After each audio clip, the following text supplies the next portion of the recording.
Welcome to K7 news. నా పేరు కళ్యాణి. దీనికి తగ్గట్టు సరైనటువంటిగా పొలిటీషియన్కి ఒక రకమైనటువంటి ట్రైనింగ్ ఇవ్వాలి. మీరు చేసి పనులు ఇయ్యరా బాబు,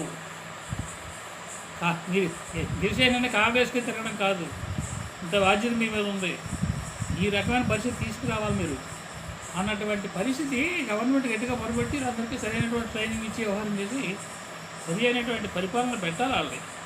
వాళ్ళకి ముఖ్యమంత్రి చంద్రబాబు నాయుడు గారు చేస్తున్న పని కూడా అదే కదా. చంద్రబాబు నాయుడు చేస్తున్న పని సంక్షేమ పథకాలకి ఎలిజిబుల్ అయిన క్యాండిడేట్స్ ప్రతి ఒక్కరు కూడా పార్టీగా చూడకుండా అందరికీ కూడా ఇవ్వడం జరుగుతుంది. సంక్షేమ పథకాలు చంద్రబాబు ఇస్తున్నాడు. చంద్రబాబు ఇచ్చినటువంటి పరిస్థితి సంక్షేమ క్రమాలకు తీసుకుంటున్నారు. ఒకరో ఇద్దరో ముగ్గురు ఉండిపోతున్నారు, ఏదో కారణం వల్ల ఉండిపోతున్నారు. ఆటోమేటిక్గా అది ఫెయిల్ అయినట్టే. ఒకడైనా ఫెయిల్ అయినట్టే, ఇద్దరైనా ఫెయిల్ అయినట్టు అంటే ఇప్పుడు 300 యూనిట్లు కరెంటు బిల్లు లేదా ఇన్కమ్ ట్యాక్స్ కడుతూ ఉన్నప్పుడు, లేకపోతే 10 ఎకరాల కంటే భూమి ఎక్కువగా ఉన్నవాళ్ళు, అటువంటి వాళ్ళకి తప్ప మిగతా వాళ్ళందరికీ కూడా సంక్షేమ పథకాలు అందుతున్నాయని ప్రభుత్వ ఉద్దేశం. మరి వాళ్ళు కూడా ట్యాక్స్ కట్టే వాళ్ళకి, భూమి ఎక్కువ ఉన్న వాళ్ళకి కూడా సంక్షేమ పథకాలు ఇవ్వాలనుకుంటున్నారా మీరు? దానికి నేను అంగీకరిస్తాను కాదని కానీ వాటిల్లోనే నాకు భూమి లేదు, నాకు 10 ఎకరాలు 20 ఎకరాలు 50 ఎకరాలు చూపెడుతుంది. నాకు కరెంటు బిల్ లేదు, కరెంటు బిల్ 10,000 5,000 వస్తుంది. అదే అక్కడ గ్రామంలో సరైనటువంటి మనిషి ఉంటే వెంటనే దాన్ని రెక్టిఫై చేసి కార్యక్రమం చేసి దానికి అది న్యాయం చేయగలరు. అక్కడ ఇప్పుడేమవుతుంది, సమాధానం లేదు. దానికి సచివాలయం వ్యవస్థ ఉంది కదా. సచివాలయం వ్యవస్థ ఉంది, సచివాలయం వ్యవస్థలో చేయడానికి అవకాశం ఉంది. కానీ ఇక్కడ రాజకీయాలు అడ్డుతున్నాయి. ఇక్కడ రాజకీయాలు అడ్డుతున్నాయి. మీరు వాలంటరీ వ్యవస్థ ఉండాలంటున్నారు. వాలంటరీ వ్యవస్థ ఉంటూనే నాయకులు పనిచేయలేదు, నాయకులు చేయలేరు అని చెప్తున్నారు. సచివాలయం చేయట్లేదు అంటున్నారు.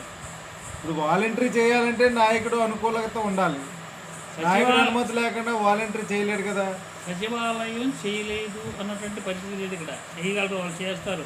చేయకపోతే వాళ్ళకి ఇంకా ఏమైనా పని వాళ్ళని పోగొట్టాలు కావాలంటే పై ఆఫీసర్స్ ఉన్నారు కాబట్టి వాళ్ళు తీసుకొని చేసుకుంటారు వాళ్ళు. కానీ ఇక్కడ ఏంటంటే రాజకీయాలు అడ్డుపడుతున్నాయి. ఎప్పుడైనా రాజకీయాలు అడ్డుపడుతున్నాయి.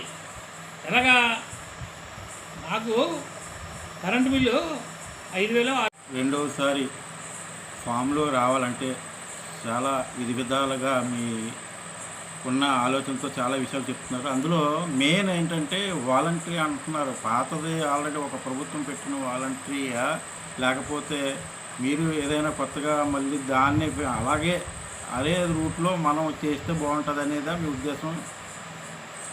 పాత గవర్నమెంటు అంటే దానికి పోయింది ఆల్రెడీ, దానికి సంబంధం లేదు. ఇంకా ఇప్పుడు మరలా మన గవర్నమెంట్ మళ్ళీ రెండోసారి రావాలి అంటే మన ప్రయత్నాలు, మనం చేయవలసినటువంటి ఏ ప్రయత్నం చేయాలా, ఏ పనులు చేయాలా, ఏ మార్గాలు ఉపయోగించుకోవాలన్న దానికోసం ఇది కాస్త 10 మందిలోకి వెళ్ళాలన్నటువంటి తాపత్రయం ఇది. అంతేగాని వైఎస్ఆర్ గురించి అన్నది మనం పక్కన పెట్టండి.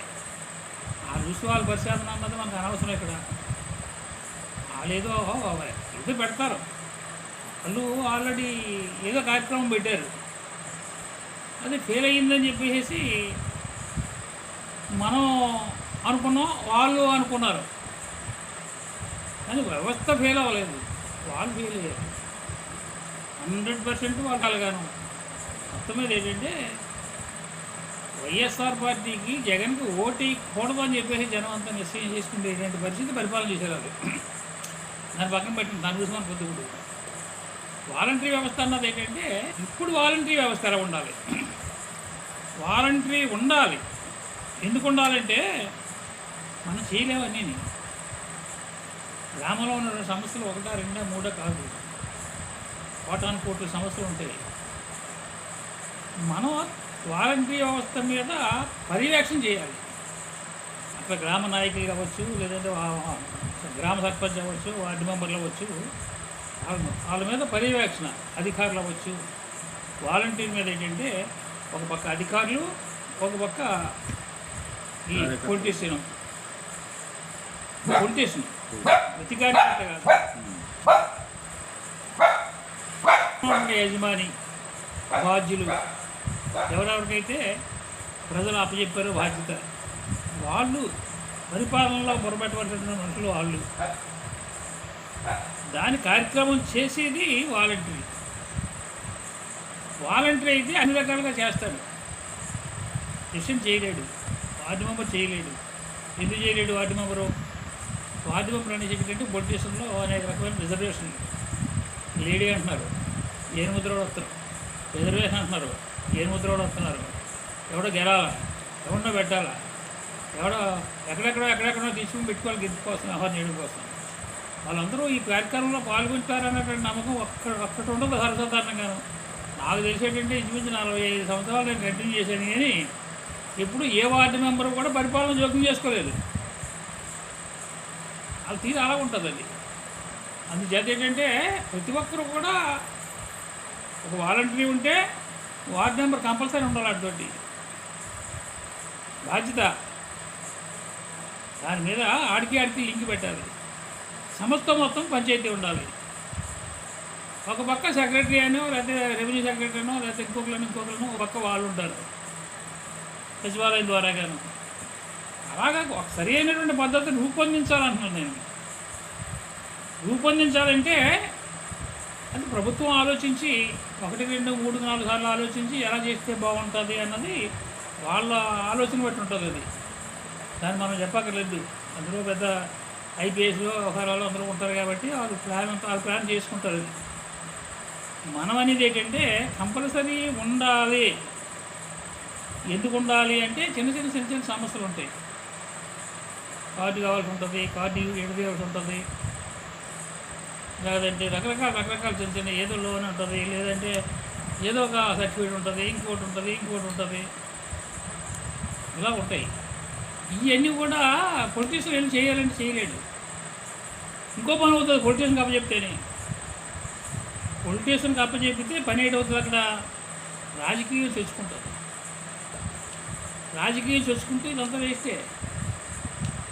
మరి వాలంటరీగా తెలుగుదేశం కార్యకర్తని నియమించాలంటున్నారు కదా, అప్పుడు రాజకీయం ఏర్పడదా? వాలంటీర్ని పెట్టాము అంటే 100% కూడా వాడు వర్క్ చేయాలి. అందరికీ వర్క్ చేయాలి, అందరికీ పెన్షన్స్ ఇవ్వాలి, అందరికీ కార్డు ఇవ్వాలి, అందరికీ పాస్బుక్ ఇవ్వాలి. అందరి సమస్యలు కూడా వాలంటరీ చేయించాలి. అలాగ చేయించినాడే పొలిటీషియన్ అన్నది ఏది ఈ పొలిటికల్ అన్నది తగ్గుతుంది. తగ్గినాడే ఆటోమేటిక్గా టీడీపీ బలంగా ఉంటుంది, ప్రతిపక్షం లేకుండా పోతుంది. నా అనుభవం చెప్తున్నాను. 45 సంవత్సరాలు చేశాను నేను. ఒకసారి కాదు, 45 సంవత్సరాలు కంటిన్యూ చేశాను. నా అనుభవం అది. పొలిటీషియన్కి అవకాశం లేదు అవతల. ఏది వ్యవహారం చేసినా అది వేరో. కానీ ఇది రాష్ట్రం అంతాను, అది పంచాయతీ. కానీ ఇప్పుడు మనం ఏంటంటే అనేది మనం అనుకున్నాం ఒక రకంగా. ఈవేళ ఏంటంటే ఓ మోడల్, ఒక ఉదాహరణ, లేదంటే ఎక్కడో నియోజకవర్గానికి ఒక గ్రామం పరిశీలించి ఏ సమస్యలు ఉంటున్నాయి, ఎలా ఉంటున్నాయి, ఏం చేయాలి, ఎలా చేయాలి, ఏంటి అన్నది. గ్రామ సమస్యల్లో ఏం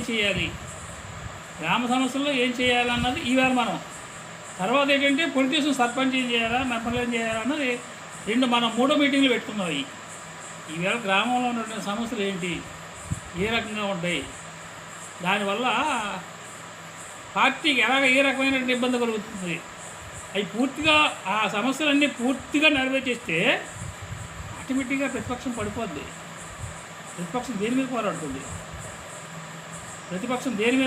అప్పుడు సమస్య అంటూ లేకపోతే రూలింగ్ రావాలి. యజమాని తయారు గ్రామంలో రూలింగ్ రావాలంటే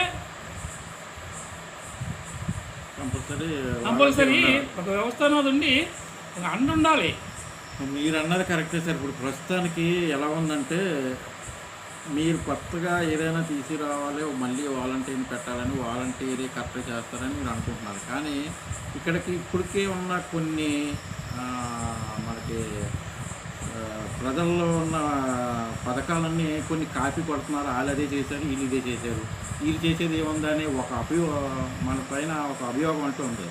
దానికి ఏంటంటే మీరు ఎంత కొత్త తీసుకొచ్చినా పాతదానికి దీనికి ప్రజలు కొత్తగా తీసుకొచ్చి కొత్తగా ఏదో చేసేమని చెప్పేసి ప్రజలు అనలేదు.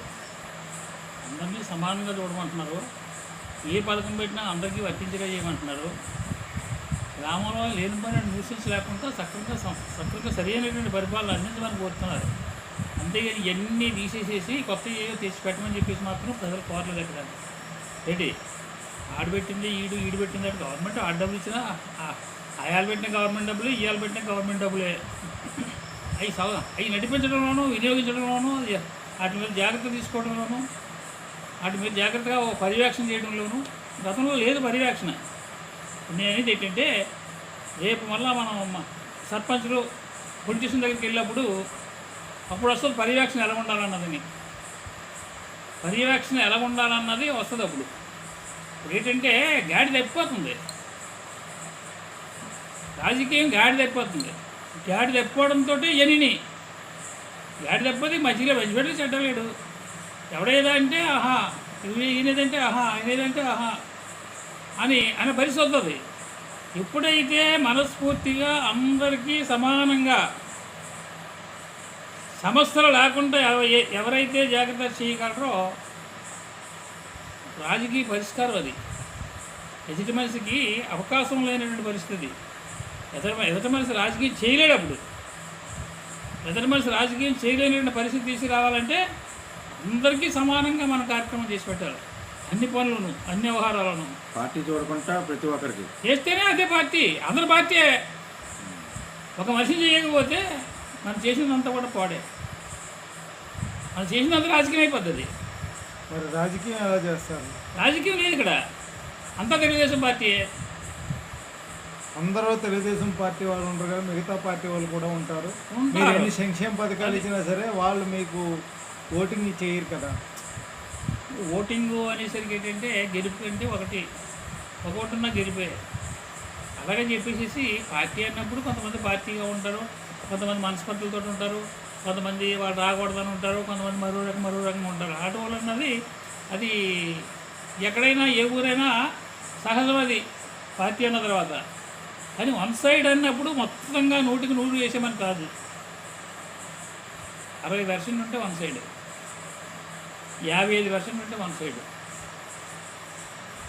అందులో సమంగా